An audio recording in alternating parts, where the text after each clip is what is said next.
Going live directly because I got to bang this out. Lawrence writes, "Dear Captain, please keep me anonymous." Well, don't tell me your fucking name. Video response, please. I'm requesting an ROI risk versus reward analysis on motorcycle riding on public roads. I do not believe in questioning adults on their life choices, with the exception of motorcycle riding. Unfortunately, I personally know double digits of people who have been killed on motorcycles. That is a lot.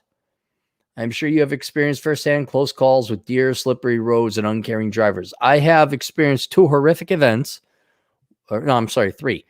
An elk in Wyoming, Highway 15, Interstate 15 in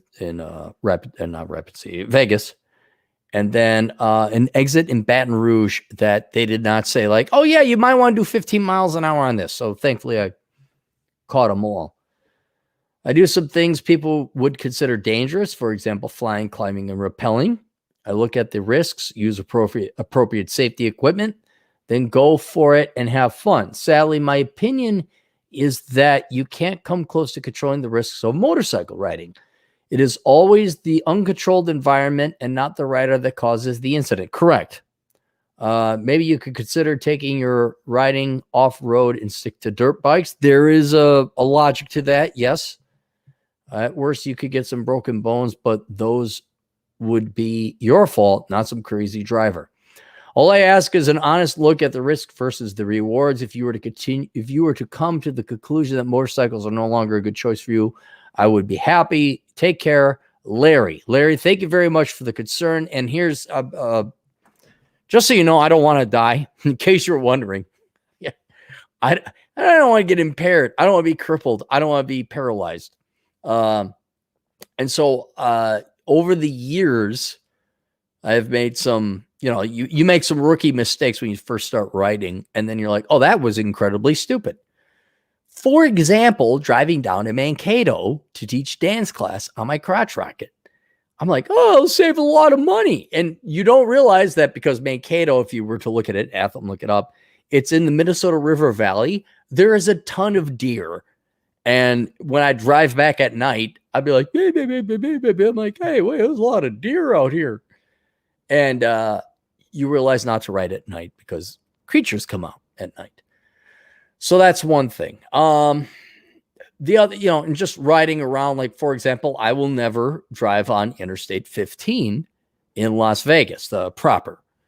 Because that stretch of Highway 15, you have a bunch of immigrants, you have a bunch of foreigners, you have a bunch of tourists, you have a bunch of fucking dickwipes from Wisconsin who don't know how to drive, and they're all moving. And like, I almost got into 3 accidents on one stretch of that, so I avoid that there. Another thing, I don't ride at night, but then I also don't ride out in the rural areas during night. I will only, if I'm going to ride at night, it's going to be within the city because there aren't no creatures or critters. But if I'm riding during the day, I go where there's no population. South Dakota, Montana, Wyoming, Saskatchewan, Alberta, that type of thing. And basically, to make sure I appreciate you don't want me to die, I need to ride a motorcycle because it's very helpful to my soul. But there are some key decisions I make: not riding at night, not riding on certain roads, riding certain daytime and gear and equipment, that I would argue that I eliminate about 90% of the risk that I would run into normally riding within, regularly and stuff like that. I don't even ride with groups because groups cause chaos and everything like that. But yeah, some of these key things that you can do. Do not ride at night. If you're going to ride in the city, do it at nighttime or, during the daytime when, hopefully you can avoid some traffic spots so you don't hit critters. If you're going to ride out in the rural area, do it during the daytime so you can see critters. But yeah, it's I think I've got it down pretty well because just so you know, I drive very defensively, and I know there's no river without a bend, and something could happen to me. But yeah, I'm very defensive when I drive, and I think that if you take those measures and risks and actions, you should lower the overall risk of you getting into an accident or something like that. Now, there's no such thing as risk-free. We all know that. But I would argue that the benefits of riding a motorcycle, if you do it wisely, you're not some crotch rocket kid, which, by the way, I had to pay a lot. Even, was it Geico? Some insurance company wouldn't insure me because it was a crotch rocket. Like, we don't do crotch rockets. So I'm like, wow, it's that bad. Is that high rate? Yeah, if you're a young douchebag, sure.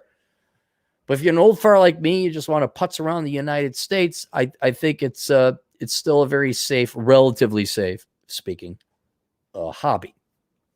And so, and dude, I had no idea I'd enjoy motorcycle riding that much. I had no idea. None.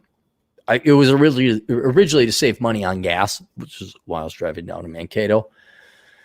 And then I just like, this is the most wonderful. It's like flying. It's one of the most wonderful things. And one of my most memorable, happy events of my life was driving up to Alaska on my motorcycle. It was wonderful. It was, and I wouldn't trade it in for the world. That ride was better than any sex I ever had. I'm being deadly serious. Like, yeah, you can take the hottest chick and throw in another girl. Like, nope, doesn't even compare to that ride to Alaska. Doesn't even compare. And so yeah, I'm being very. I know you're concerned about death and dying and giving up, and I have a buddy, more than one buddy, who like actually gave it up because like, you know, I've had my luck and I don't want to die or get crippled, which I understand. But mountain climbing, fossil hunting, sex, and motorcycle. I can't give up the motorcycle. I just can't. It's just way too fun. Noah Costa, $5. Seriously, glad you left Minnesota. Legally, the Attorney General can direct law enforcement to not pursue your case. Since Keith is in love with the race, you could be screwed. Yeah, no, I'm not part of the Minnesota anymore. I'm a South Dakota resident. I don't even know who our Attorney General is. Who is the Attorney General of South Dakota? Probably some white dude, which is fine. No one. Because, yeah, Keith Ellison, like a fucking, you know, all right, Attorney General.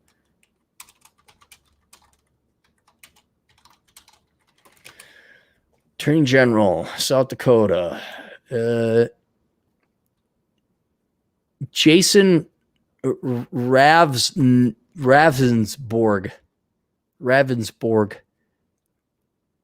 You guys want to see pasty white American? Look up the Attorney General of South Dakota. He's kind of a pudgy looking white dude. There you go. I trust him more than Keith, only because Keith is a douchebag and a fucking communist piece of shit who hides behind Islam and gives it a bad name, by the way, for all of our Muslim brothers out there. Chi-Town Biker. Hey, here we go. Chicago Biker. Welcome to my world. But yeah. Holy shit, what do you do? Just Highway 41? Because I remember going through Chicago, and I ended up taking the bypass because I'm not going through that. But when I was hanging out with Elkins, I ended up going to 41, shooting all the way down to Calumet, and then hook up to the interstate because I'm not going to fucking ride on Highway 94. Yeah, 94. It's 94 by that time. Yeah, I don't see. Now, here's the other thing, though, with a major metropolitan area is the traffic is so slow, you're not going to really like hurt yourself. You get in these mid-sized cities like St. Louis or Minneapolis or Milwaukee or Omaha or Dallas. You could go fast enough that you actually fuck yourself up. Chicago, it's all gridlock traffic. So it's like, what, you tip your bike over at 10 miles an hour? I think you'll live. It's like ditching a Schwinn. All right, there we go. Questions, answers, assholeconsulting.com. See you guys later. Toodles.